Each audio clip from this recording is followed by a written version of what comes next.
For the past 25 years, Canada has been in the grip of the world's biggest housing boom, a near unbroken run of price appreciation that's unparalleled among developed peers. But now, with rising rates, a slump in home sales, and potentially further to go on price declines, will Canada set an example on the other side of things, on the way down? Let's bring in Bloomberg's Kevin Orland. It has been a local housing market, I should say, Kevin, that has captured global attention.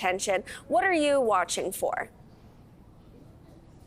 Well, I think one of the big questions that we're watching right now, and that people around the world who want to see how the next couple of months and the next couple of years for the housing market, even in their country, is going to play out. They're going to be watching how Canada fares over the next few months. And one of the main things that they'll be watching for is what level of forced sales do we see in Canada? Obviously, we've had a very long run of price appreciation here, but with inflation rising in the last couple of years and the central bank rate increases, we've seen home prices come down 10% off of their peak.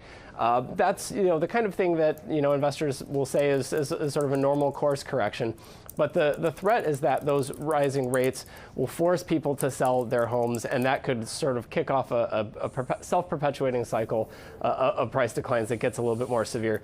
For this story, we talked to a few people who are in just that situation, who, because of the increased cost of their mortgages, were forced to sell. So that will be a big determining factor of how things play out in Canada and also how they play out around the world. We're going to get a real sense of that as well when the banks start to report their earnings, and it takes a lot. I think about the crypto sell-off versus, the housing market crash. At the end of the day, you can sell crypto because you don't need it for anything, but the home is going to be the last thing that you sell, right? Because it's of vital importance, and it tends to be the last thing that you are willing to sell. So you have to be talking about a situation where we're in pretty severe, dire straits economically for people to be making that decision. That's right. I mean, like I said, we talked to a few people, for our story who had no other choice, really. They had to sell their houses.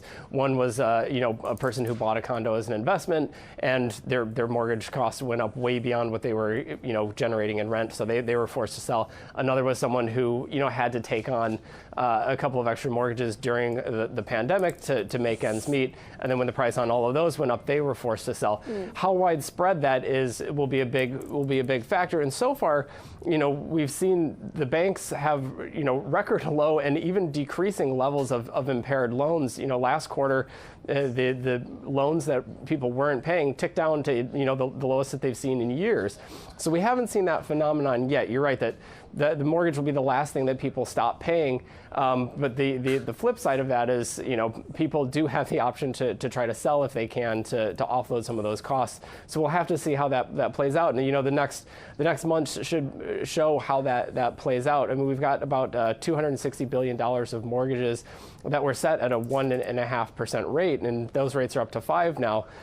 In March, that will be the 1-year anniversary of rate increases starting to happen. So, the next year will be a big test case for how this all works out.